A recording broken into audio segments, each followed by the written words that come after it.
Hola, soy Mercedes Arzude Wilson. Quiero decirles que nunca es muy tarde para regresar al Señor. En este mundo de promiscuidad que estamos viviendo, tanta cohabitación y divorcio, nuestros líderes y profetas deben retar a las parejas en las áreas de la fe y los valores familiares, como un prerequisito a los matrimonios de iglesia. Las ovejas se nos están descarriando debido a la falta de liderazgo por parte de los padres de familia y por parte de las autoridades responsables de guiar a la juventud. Acompáñenos, este programa les va a gustar muchísimo.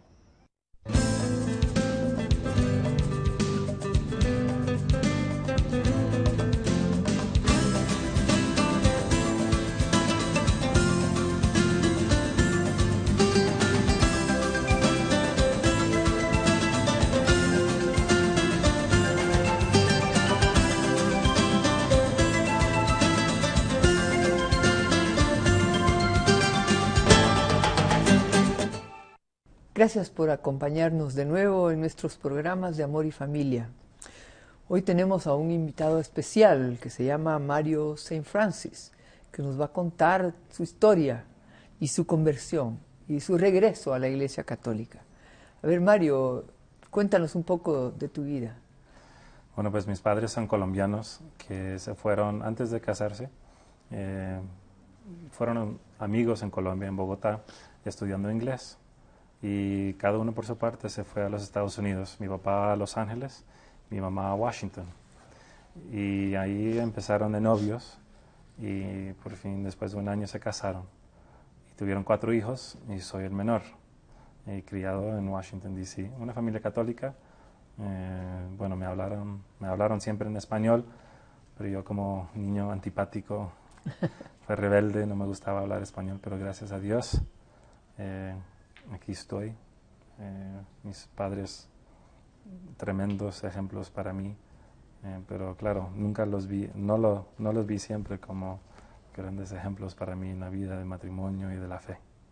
Yo entiendo que tú tuviste una vida al principio en tu juventud en que eras, como decías tú, rebelde, no seguías las enseñanzas de la iglesia.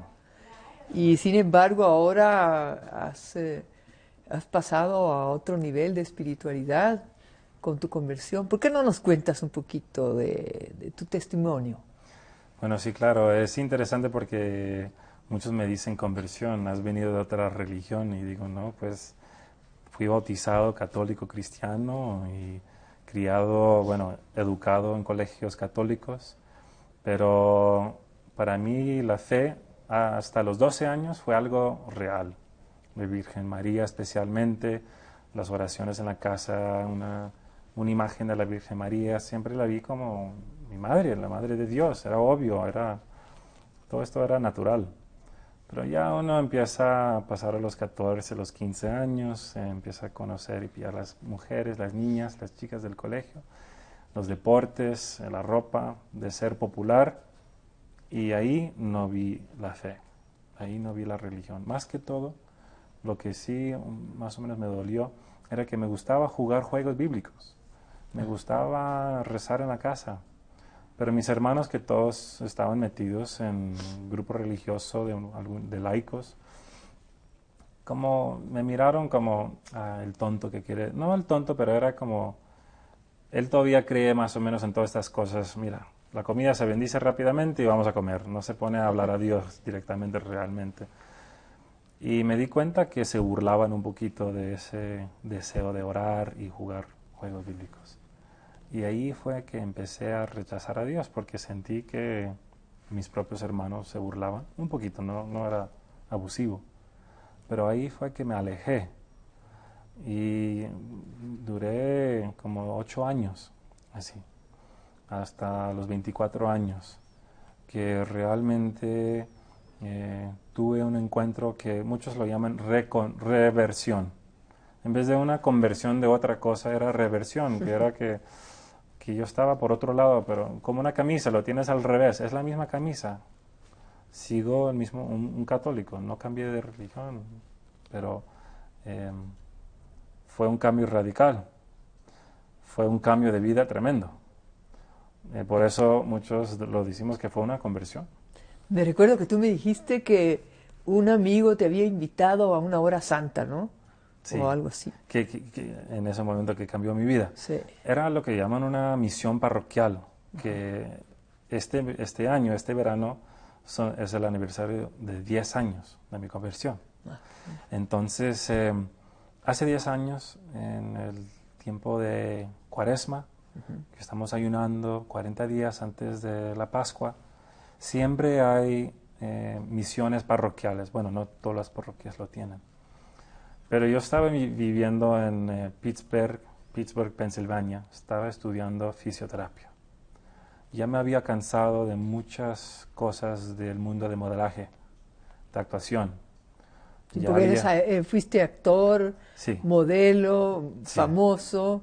Había en Cosmopolitan me habían nombrado uno de los los 50 hombres de oro de los Estados Unidos. Tenía Imagínate. 20 años. Lo llaman eligible bachelor, un soltero de oro, un Sí. soltero que las mujeres y me escribieron muchos, hasta hombres me escribieron y Ay, todos qué horror. diciendo, mira, que son mis fotos, me gusta caminar en la playa, me gusta hacer esto y ya que nos vamos a conocer. Y empezó ahí la fama por Cosmopolitan. En Miami también me dieron uno de los 10 hombres más, no sé qué, de Miami. Codiciados. Sí, de Miami. Y fui a Colombia, donde son mis padres, que yo estado trabajando, mi manager era el manager de Shakira. Y ahí me habían fichado en una telenovela, la más que ha corrido más tiempo en Colombia, Padres e Hijos. Y grabamos un programa.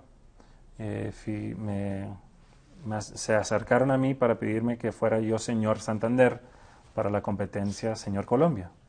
Y yo dije, wow, en los Estados Unidos fue uno de 50 hombres más cotizados de Estados Unidos. Ahora me quieren nombrar uno de los hombres de Colombia para el papel de Señor Colombia y después Señor Mundo. Imagínate un joven, soy el menor de la familia, te ofrecen el papel Señor Mundo. Sí, sigo las competencias. Es que no llegas a más alta posición, el Señor Mundo. Sí. Entonces yo sentí que yo me estaba acercando a la imagen del mundo, las revistas, los actores, los famosos. Ves esa imagen en el mundo y dices, bueno, pues es lo que vemos en el mercado, televisión, en las pantallas, en las vallas de las calles. Dices, no, yo quería ser como mi papá, pero mi imagen de papá se convirtió en lo que hay en el mundo. El mundo empezó a ser mi papá, porque yo pasaba más tiempo con el mundo, televisión, videojuegos.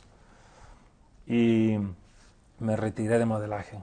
Había roto un hueso, tuve un accidente, me cancelaron el contrato, empezaron las mentiras de farándula y televisión diciendo que estaba drogado y cosas rarísimas. Y uno dice, pero si son mis amigos.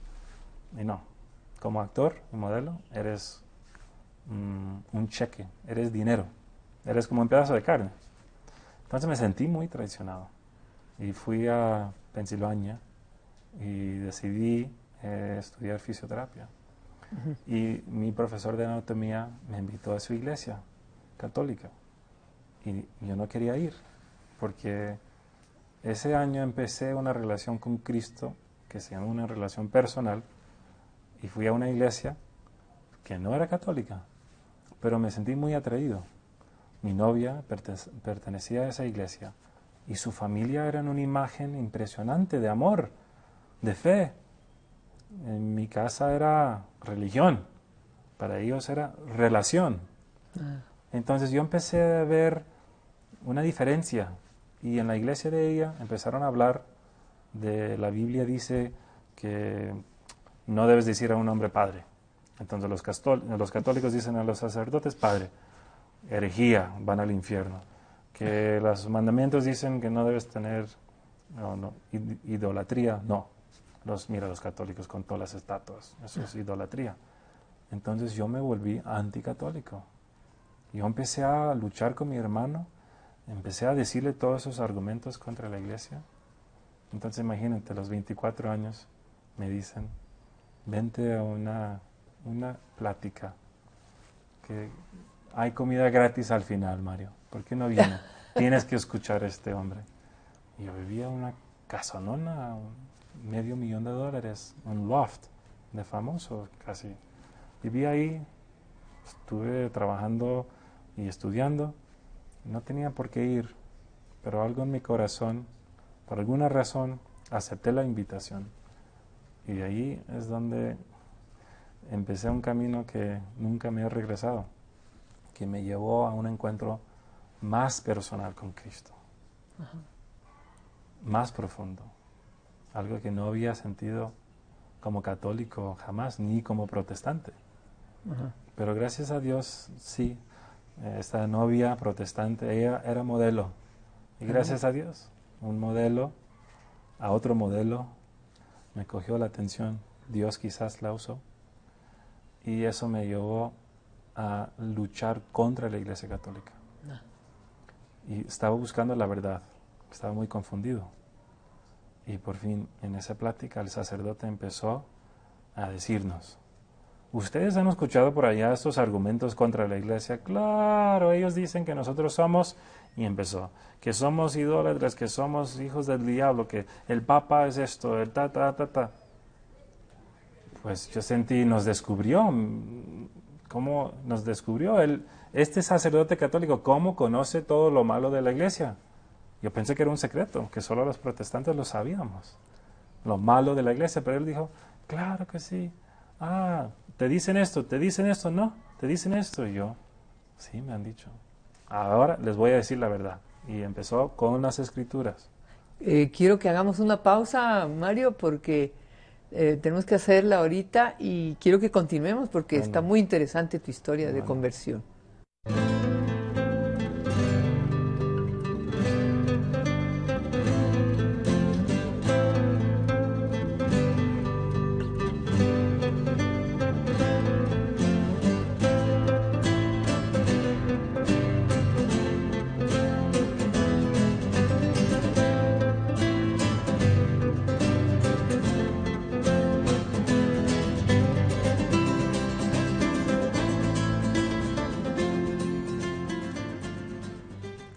Estamos con Mario San Francis contándonos una historia muy interesante de su conversión. Nos quedamos en que fuiste a una hora santa y el sacerdote estaba dando unos puntos muy importantes sobre lo que nos dicen los protestantes de los católicos. A ver, continúa, Mario. Para mí era sorprendente que él conocía esos argumentos contra la Iglesia, que yo había creído, y por eso me alejé de la Iglesia. Pero él, con amor y con educación, con filosofía, con las Santas Escrituras, empezó a hablar y todo tenía sentido. Todo tenía sentido, era el cuento completo, desde la creación, pasando por Abraham, los profetas, Isaías, después a Jesucristo y esa gran encarnación, la vida con los apóstoles, mostrando los milagros de Cristo, que eran tan grandes como los milagros de Abraham y pasando el Mar Rojo. Dios siempre se ha mostrado, se ha revelado, y con Cristo también. Y entonces él empezó a hablar y plantear esa idea que Dios actúa en la vida de su pueblo, de la gente. Y él hizo una pregunta en todo lo que estaba diciendo, que si Dios se ha revelado a nosotros de una manera interesante, un ángel que quizás nos ha guardado un accidente o algo así. Y empecé a pensar que era verdad que en mi vida había pasado yo por más de 13 accidentes. Desde joven. ¿De veras? Sí, desde los 4 años habían más de 13 accidentes y bueno, pues no los vi, no los pensé que realmente Dios me había salvado la vida. Pero un mes antes de eso había tenido un accidente en Brigado. Mi amigo estábamos conduciendo, yo estaba atrás y nos estrellamos contra un poste de luz. Y entonces me fijé que yo había escuchado una voz que me había dicho, ponte el cinturón. Y entonces empecé a dudar o pensar, quizás Dios se ha revelado un poquito a mi vida, ¿pero para qué? Cuando el sacerdote sigue, empieza a hablar de la pasión de Cristo, de una manera personal. Y él actuó como Cristo, los latigazos, empezó a hablar científicamente, antropológicamente, de la pasión de Cristo, médicamente, cómo fue, todas estas cosas. Y yo dije, si Cristo ha hecho todo esto por mí, en la pasión de Cristo, por todos nosotros, ¿cómo lo voy a negar? Y como un sacerdote católico, hablando de Cristo, como yo había escuchado a los protestantes, me di cuenta que no todos los sacerdotes son lo que yo digo, viejo, gordo y calvo, y aburrido. Es que yo iba a la misa y qué cansón, que no quiero escuchar esto, pero él estaba vivo con fe y tenía la historia de la iglesia completa. No se había saltado pedacitos que habíamos hecho en la otra iglesia. Y ahí empecé a pensar que quizás la iglesia no está tan mal. No son el hijo del diablo. Quizás no son el anticristo como me habían enseñado en esta nueva iglesia. Pero yo había visto mucha comunidad. Nos abrazamos, cantamos con las manos, estamos con las manos arriba, y eso me gustó mucho.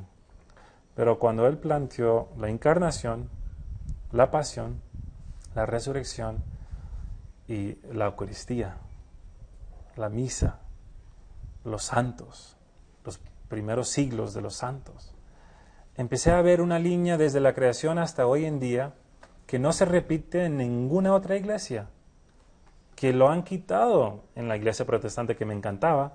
Me di cuenta que no era todo de sentimientos, no era todo de luz y entretenimiento, pero que en la Eucaristía, donde no hay entretenimiento, no hay luces, no hay pantalla, no hay predicador, es Dios, es el Hijo de Dios realmente presente, y eso no lo encontraba y no lo encuentras en otra iglesia.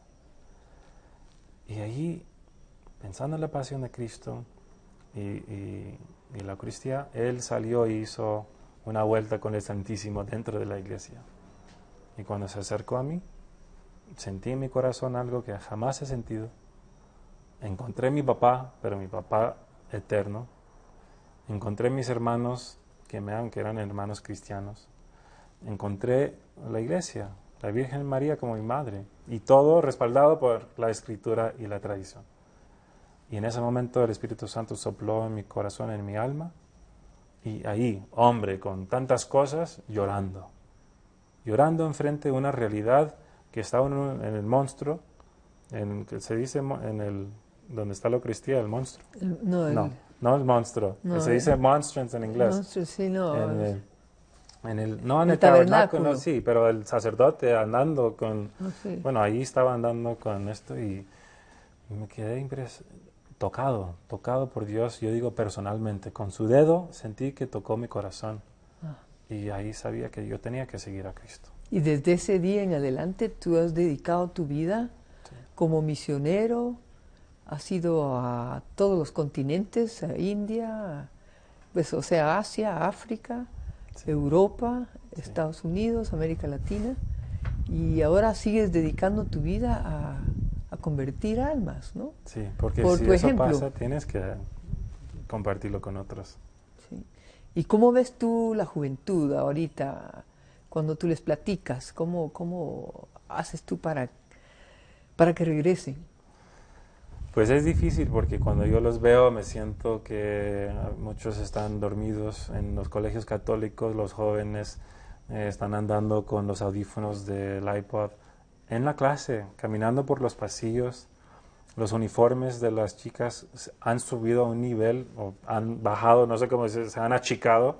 Sí. Y veo la conversación entre uno y el otro y realmente voy a casi todos los colegios católicos. Y veo muy poco católico en esos colegios. Y me duele. Claro. Pero después yo digo, yo fui a un colegio católico. Y tú eres uno de ellos. Entonces yo sé cómo es estar en ese colegio y decir, es la iglesia católica, no, eso es para viejos, eso es para ya cuando me voy a retirar, me voy a morir.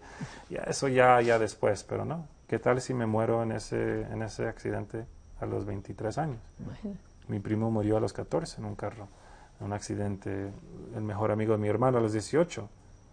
Entonces yo les hablo de mi vida personal, mis experiencias, que conozco cómo es estar en ese silla y pensar que la iglesia, la religión es una burla.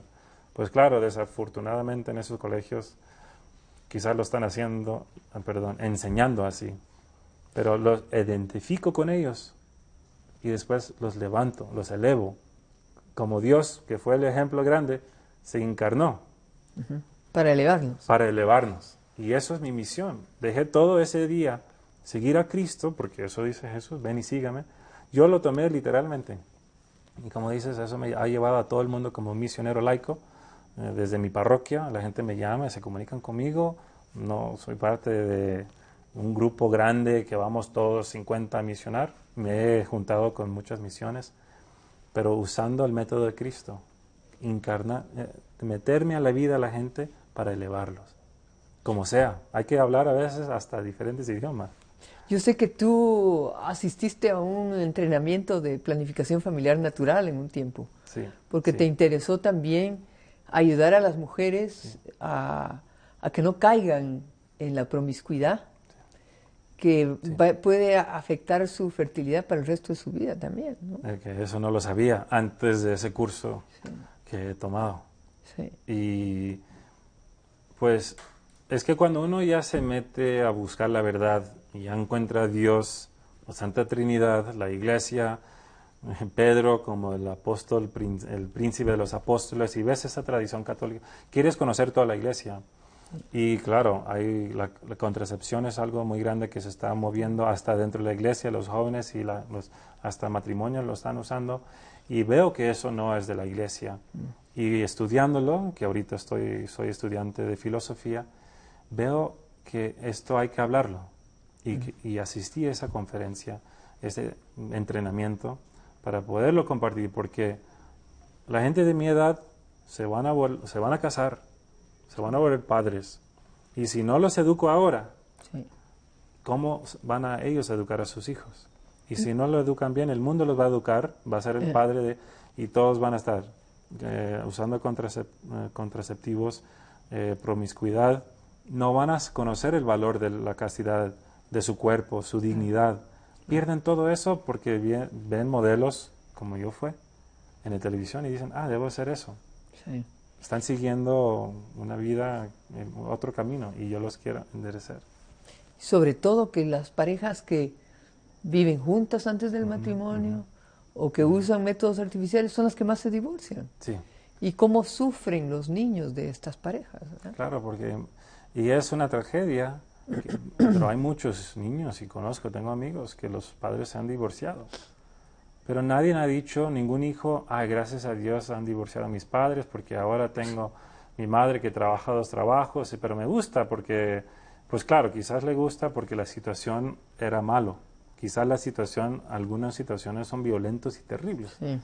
Pero el divorcio hoy en día no es solamente en esos momentos tan terribles. Se está usando como si no me gusta esta camisa, voy a comprar otra. Claro. Y se lo cambian. Entonces, como dices, la cohabitación, viviendo en casa juntos antes, aumenta el divorcio 3 veces, 5 veces, 7 veces. Es tremendo. 60, Los estudios 80%. lo muestran. 70%. Estoy viendo que tienes mucho material para dar a los padres de familia o para darle a los jóvenes, para que ellos entiendan lo que fue tu vida y tu conversión. Sí, y eso puede ser algo que pueden pedir todos y claro, aprovechar. por la página web, que me dicen mucho el tecno misionero porque uso tanto la tecnología, las redes sociales, la página web.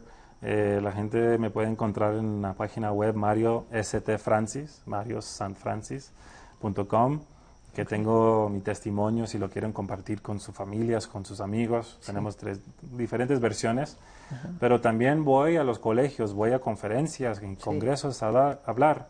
Y yo soy testiga porque lo he oído en los congresos de jóvenes católicos aquí en Guatemala, que tuvo miles de jóvenes aplaudiéndole como el mejor expositor. Es que invito a todos a que lo inviten, porque realmente va a hacer mucho bien hablándole a los jóvenes y a los padres de familia. Y muchísimas gracias, Mario, te agradezco y buena suerte o muchas bendiciones más bien, porque se ve que Dios está contigo y ojalá otros jóvenes sigan tu camino. Lo necesitamos más jóvenes, más misioneros en el mundo. Sí, y hagan el favor de escribirnos y contarnos qué les han parecido nuestros programas. Y hasta el próximo. Muchas gracias.